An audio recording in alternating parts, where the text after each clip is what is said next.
తండ్రి అయిన దేవునికి మహిమ కలుగునుగాక. ప్రభువైన యేసుక్రీస్తు నామములో చేరువచ్చిన మీ అందరికీ నా హృదయపూర్వక వందనాలు తెలియజేస్తున్నాను. నేటి పాఠ్యాంశముగా కీర్తనల గ్రంథము 49వ అధ్యాయము. కీర్తనల గ్రంథము 49వ అధ్యాయము మొదటి వచనం నుంచి కొన్ని వచనాలు నేను చదువుతున్నాను.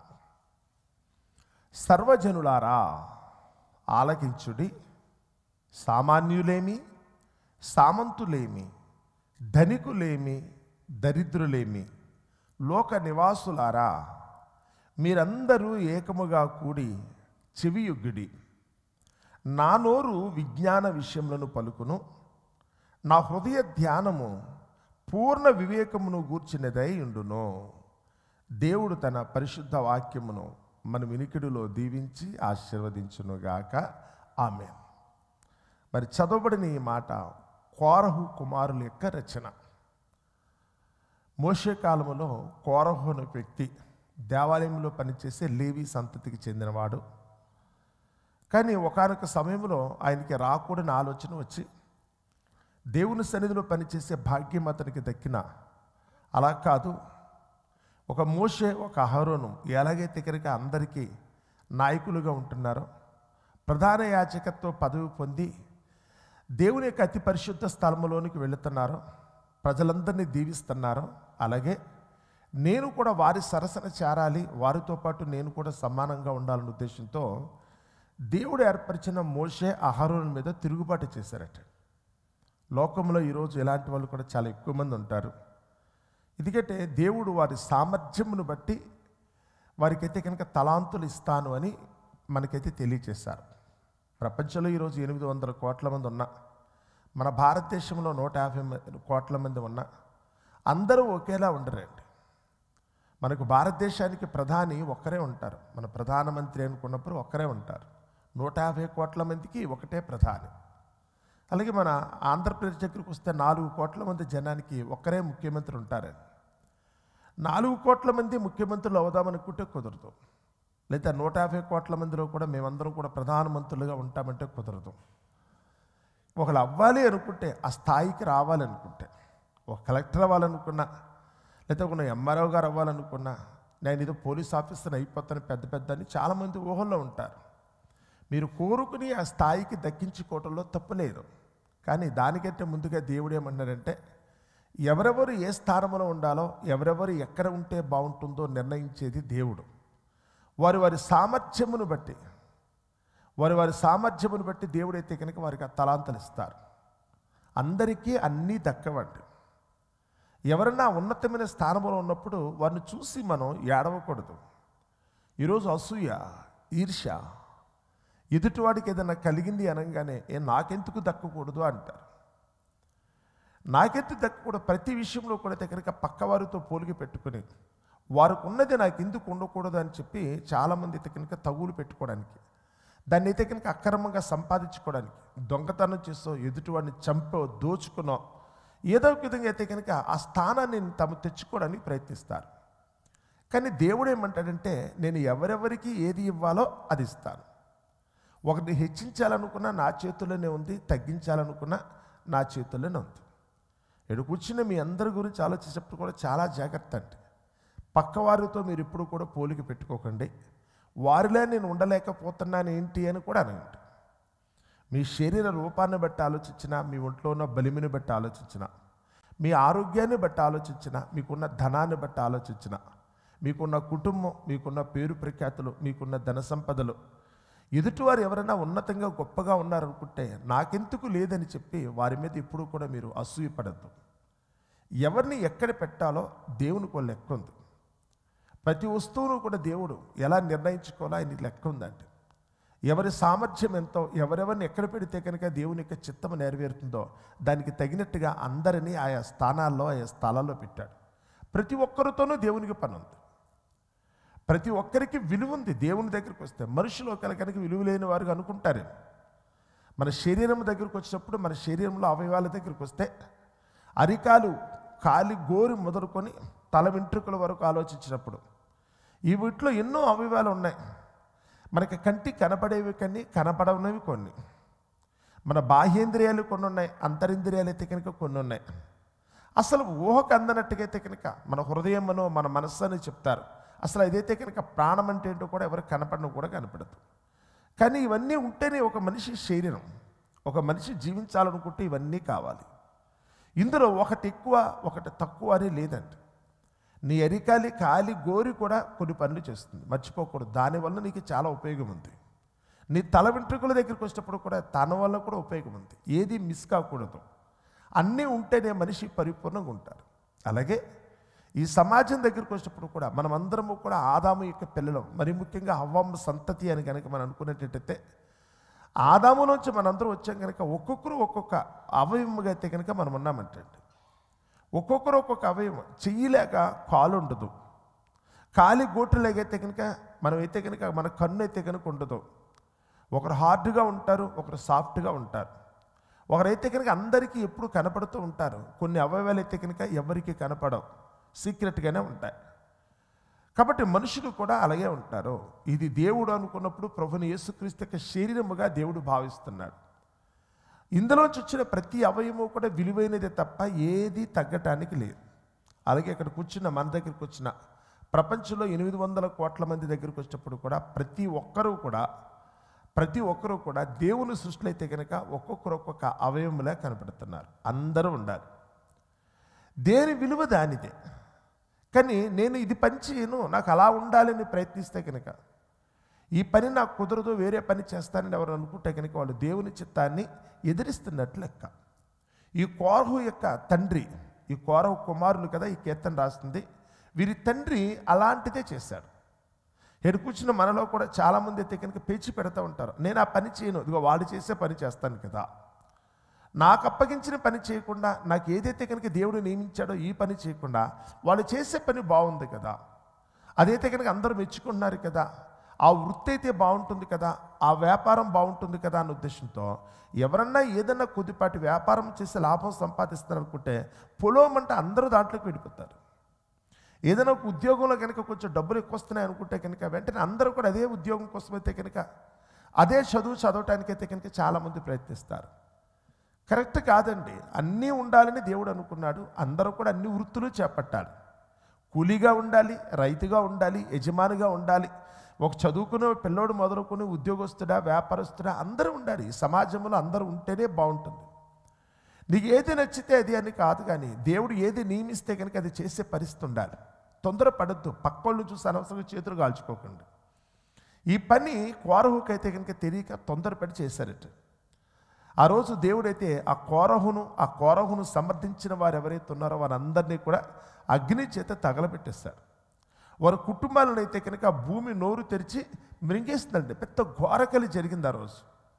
దేవుడు చెప్పిన పని చేయకుండా నాకు అది కావాలి ఇది కావాలని దేవుని చిత్తాన్ని ఎదిరించినందుకు చాలా శిక్ష అనుభవించారు. కోరహుతో అయితే కనుక చుట్టూ ఉన్న చాలామంది చేరారట. కానీ కోరహు విధించిన శిక్షలో నుంచి మాత్రం అతని కుమారులు తప్పించుకున్నారు, పారిపోయారు.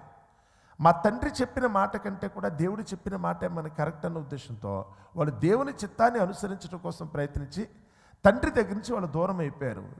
తండ్రికి విధించబడిన శిక్షలోంచి అయితే కనుక వాళ్ళు తప్పించుకున్నారు. వారు ఇగో ఈ కీర్తన రాస్తారు. తండ్రి దేవుని చిత్తాన్ని ఎదిరించి ఉన్నప్పుడు కూడా తండ్రిని కాదనుకుని దేవుని చిత్తం కోసం వచ్చేసినదిగా దేవుడు విధించిన శిక్షలోంచి వాళ్ళు తప్పించుకున్న తర్వాత ఇగో ఈ కీర్తనలు అయితే రాస్తారు. వాళ్ళు ఏమని అంటున్నారో ఒకసారి నేను చదువుతున్నాను చూడండి. సర్వజనులారా ఆలకించండి, సర్వజనులారా ఆలకించండి. తన తండ్రి తల్లి తన కుటుంబీకులు చాలామంది చనిపోయారు దేవుని ఉగ్రతలో. కానీ తండ్రి చేసింది తప్పు అన్న సంగతిని పిల్లలు గుర్తించారు. ఈరోజు లోకంలో కూడా చాలామంది తండ్రులు వయసు పెద్దది కనుక్కున్న పిల్లలే బుద్ధి చెప్పే రోజులు వచ్చినాయండి. ఈరోజు చాలామంది తల్లిదండ్రులు కూడా అయితే కనుక చేయకుండా పనులు చేస్తున్నారు. పిల్లలు పెరిగిన తర్వాత ఎందుకమ్మా మనకి కలహాలు, అయిన దానికే కాని దానికే కలహ పడతారు ఎందుకు, చుట్టూ ఉన్న పొరుగున్న వాళ్ళ తొందరతో గొడవలు పెట్టుకుంటారు ఎందుకు, మన బ్రతికేదో మనం బ్రతుకుదాం, మనం సంపాదించుకునేదే సంపాదిద్దాం, మన వరకు ఉండాలి. కానీ చుట్టాలను బంధువులను స్నేహితులను వాళ్ళతో బాగా కలిసి వాళ్ళతో అయితే కనుక బాగా మీరైతే కనుక బాగా కలిసిపోయి మెరిసిపోయినట్టుండి ఏదో ఒక రోజున తగు పెట్టుకుని చివరికి ఒకరికొకరు విడిపోతున్నారు కదా. ఎందుకమ్మా ఈ గొడవలు, ఎంతవరకు ఉండాలి అంతవరకు ఉంటే బాగుంటుంది కదా. ఏ సంబంధాన్ని ఎంతవరకు మెయింటైన్ చేస్తే అంత బాగుంటుంది కదా అని చెప్పి పిల్లలు ఈరోజు తల్లిదండ్రులకి చెప్పే పరిస్థితి వస్తుంది. వాళ్ళు అంటున్నారు ఇవాళ కొత్తగా జరగలేదు, కానీ ఇది ఈ సంఘటన జరిగి ఇప్పటికి 3500 సంవత్సరాలు గడిచింది. ఇప్పుడు నేను చెప్పిన స్టోరీ జరిగితే కనుక సంఘటన, స్టోరీ అంటే కథ కాదండి, ఇది జరిగిన చరిత్ర 3500 సంవత్సరాలు గడిచింది. వాళ్ళు అంటారు, సర్వజనులారా ఆలకించండి, ఇది ప్రపంచంలో ఉన్న ప్రతి ఒక్కరూ కూడా వినాలి. దేవుని చిత్తాన్ని ఎదిరించటం వల్ల కలిగే నష్టమేంటో తెలియాలి. మీరు దేవుని కాదనుకుని మనుషులు చెప్పే మాటలను బట్టి కొద్దిసేపు ఏదో తాత్కాలికంగా సుఖం వస్తుంది, సంతోషం వస్తుంది, చేతిలో అడుగు డబ్బులు వస్తాయి, లేకపోతే పేరు ప్రఖ్యాతులు వస్తాయి, ఓ చిన్న పదవో ఉద్యోగం వస్తున్న ఉద్దేశంతో ఈరోజు దేవుడు చెప్పిన పని చేయకుండా ఉండమన్న చోట ఉండకుండా అత్యాశకు మనుషులైతే కనుక లోబడుతున్నారు, దుర్నీతికి లోబడుతున్నారు. నీతి తప్పి ప్రవర్తిస్తే కనుక జరగబోయే పరిణామాలు తీవ్రంగా ఉంటావన్న సంగతిని గురించి వాళ్ళైతే కనుక చెప్తున్నారు.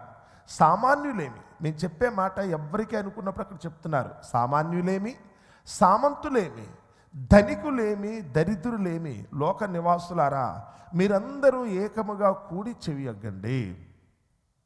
దయచేసి మేము చెప్పే మాట వినండి.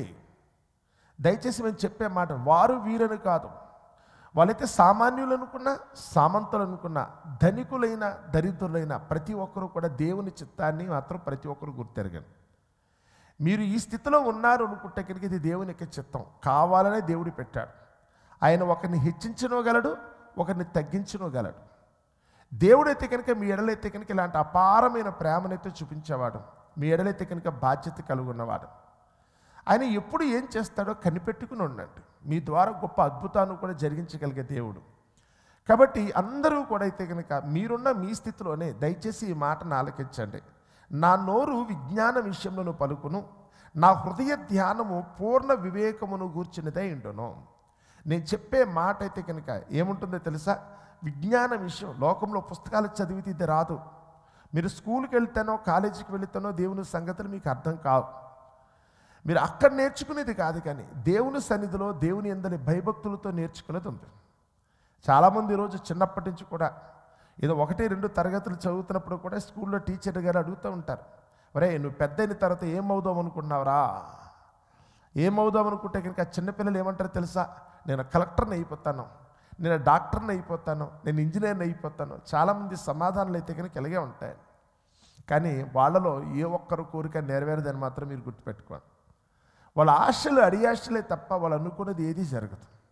నేను ఏమయ్యున్నానో అది దేవుని వలన అయ్యున్నాను అంటాడు పౌలు గారు. ఆయన కూడా అయితే కనుక చిన్నప్పటి నుంచి రెసిడెన్షియల్ స్కూల్లో చదువుకున్నాడట. ఇప్పటికి దాదాపు 2000 సంవత్సరాల క్రితమే రెసిడెన్షియల్ స్కూల్లో చిన్నప్పటి నుంచి పెద్ద ధనవంతుని కుమారుడు పౌలు గారి దగ్గరికి వస్తే ఆయన పెద్ద ధనవంతుని కుమారుడు. ఆయనైతే కనుక తార్సు అనే ఒక పట్టణంలో మంచి వ్యాపారస్తుని కుటుంబంలో పుట్టినవాడు. కానీ చదువు కొరకు అయితే కనుక యెరూషలేమునకు పంపించి అక్కడ గమాలియేలు దగ్గర ఆయన విద్యాభ్యాసం జరిగిందట. అన్నట్టుగానే యవ్వన ప్రాయంకి వచ్చినప్పుడు అక్కడ సకల విద్యలు అభ్యసించుంటాడు.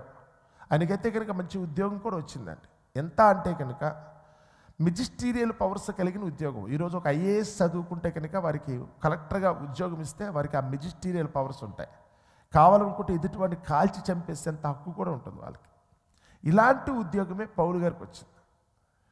అందుకని ఆయనైతే కనుక లెటర్ తీసుకుని అయితే కనుక ఆయన కొట్టాలనుకున్న వాళ్ళు కొట్టేసేవాడు, చంపాలనుకున్నవాడు కూడా చంపేసేవాడు. అంత గొప్పోడైన. కానీ ఆయనేమో లోకపరంగా ఇలా ఉండాలని కోరుకుంటే మార్గమధ్యంలో యేసుప్రభు యొక్క దర్శనం ఆయన జీవితాన్ని కంప్లీట్గా తిరిగేసేస్తుంది. అప్పటి వరకు కులం, అప్పటి వరకు మతం, అప్పటి వరకు అయితే కనుక జాతి, లేకపోతే నా ఉద్యోగం అనుకుని చెప్పి విర్రవీగిపోయిన పౌలు వెంటనే యేసుప్రభు దర్శనం రాగానే వెంటనే అవన్నీ వదిలేసుకున్నాడు. అప్పటి వరకు అందరినీ కొట్టడమే అలవాటుగా చేసుకున్న పౌలు ఇప్పుడు కొట్టించుకోవడానికి అయితే కనుక సిద్ధపడ్డాడు. మనం అనుకుంటే కాదండి, అది మనం చదివించిన చదువును బట్టో లేకపోతే కనుక మనం చేసిన వ్యాపారాన్ని బట్టో మన జీవితం ఆధారపడదు. నీ జీవితాన్ని నీకురువుగా నిర్ణయించుకోవటం జరగదు. లోకంలో ఈరోజు అంతా తప్పు జరుగుతుంది. మీ భవిష్యత్తుని మీరే నిర్ణయించుకోమని ఎవరైనా చెప్పారనుకుంటే కనుక అది పచ్చి అబద్ధం. ఇది నిజంగా జరిగేది కాదు. నువ్వేమవ్వాలో దేవునికంటూ ఒక లెక్క ఉంది. నువ్వు దేవుని చిత్తాన్ని అనుసరించి జీవిస్తే నిజంగానే నీ జీవితం ఎప్పుడు కూడా దేదీప్యమానముగా వెలిగిపోతూనే ఉంటుంది.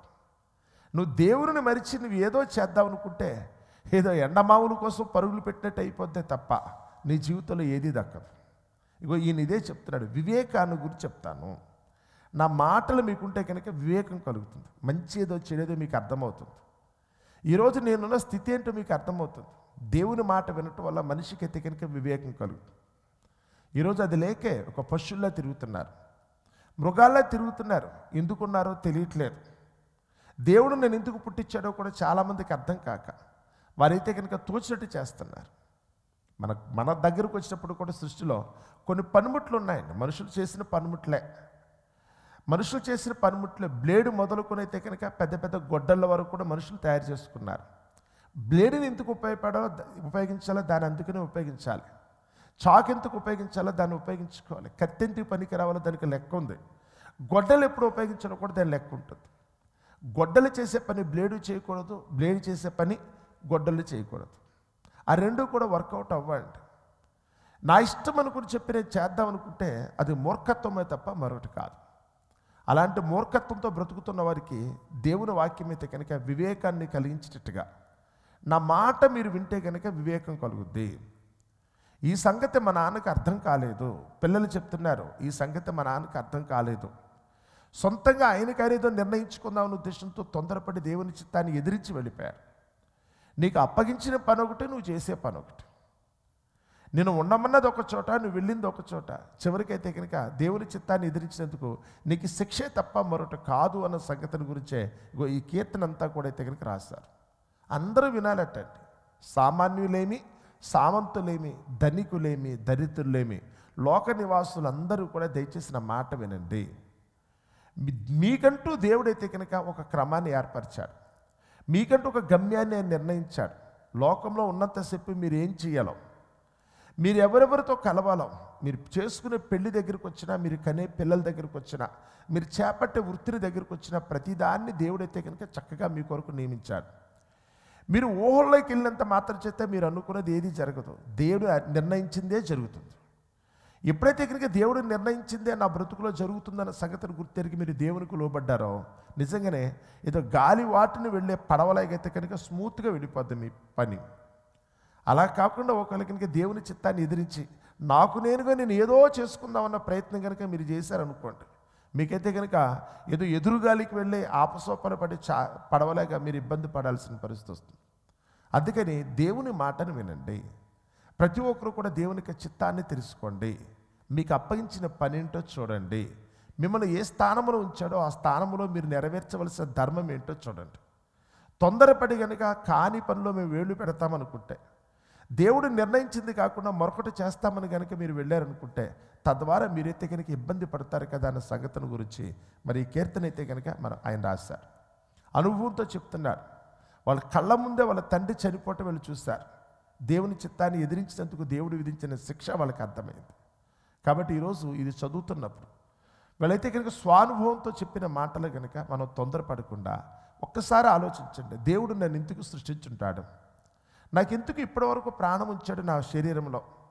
నాకు ఇచ్చిన భర్త, నాకు ఇచ్చిన భార్య, నాకు అనుగ్రహించిన బిడ్డలు, లేకపోతే నేను చేపట్టిన వృత్తి, లేకపోతే నివసించే స్థలం, ఎందుకోసం దేవుడు నన్ను ఇక్కడ పెట్టాడో ఎవరికి వాళ్ళు ఆలోచించుకోండి. అక్కర్లేని దానికోసం ఎవరో బాగున్నారు కదా నేను కూడా అక్కడికి వెళ్ళిపోతే బాగుండు అనుకోకండి. అంతే కదా, ఇండియాలో మనం బ్రతుకుతున్నాం. మనకున్న వసతులు లేకపోతే కనుక మనం కూడా చూస్తే తాగడానికి కూడా సరైన నీళ్ళు లేని పరిస్థితి మనది, పీల్చడానికి కూడా సరైన గాలి లేని పరిస్థితి, ఒక మంచి వసతి ఉండదు, ఒక రోడ్డు ఉండదు, లేకపోతే మరొకటి ఉండదు. ఇలాంటి దుర్భరమైన పరిస్థితిలో మనం బ్రతుకుతున్నాం. అదే కనుక ఏ యూరోపియన్ కంట్రీ చూసామనుకోండి, ఆ యూరోపియన్ కంట్రీ చూస్తే కనుక వాళ్ళందరూ కూడా ఎంతో లావిష్గా, లగ్జరీస్గా, ఎంతో ఆనందంగా, చక్కగా, సంతోషంగా బతుకుతారు.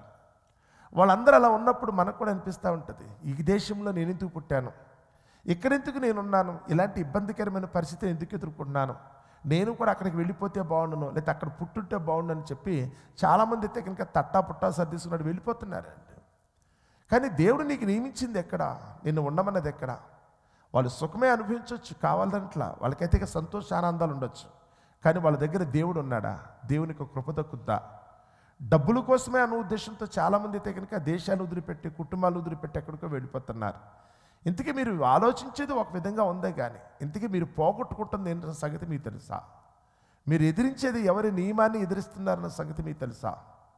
చాలామంది అయితే కనుక ఇలాంటి పొరపాట్లు చేసి జీవితాలు అయితే కనుక సర్వనాశనం చేసుకునే పరిస్థితిలోకి వస్తుంది. కాబట్టి అలాంటి స్థితిలోకి వెళ్ళకుండా అసలు దేవుడు నన్ను గురించి ఏమన్నాడు, నన్ను ఏం చేయమని దేవుడు చెప్పాడు, ఈ బ్రతుకాలంలో నేను నెరవేర్చవలసిన ధర్మం ఏంటన్న సంగతిని ప్రతి ఒక్కరూ కూడా ఆలోచించుకుని అందుకు తగినట్టుగా మనందరం కూడా జీవించడానికి దేవుని చిత్తాన్ని బట్టి రేపటి దినాన్ని మనం పొందబోయే ఆ పరలోకం కోసం మనందరం కూడా ఆశగా ఎదురు చూడడానికి ప్రయత్నిద్దాం. అట్టి కృప దేవుడు మనందరికీ దయచేయునుగాక. ఆమేన్.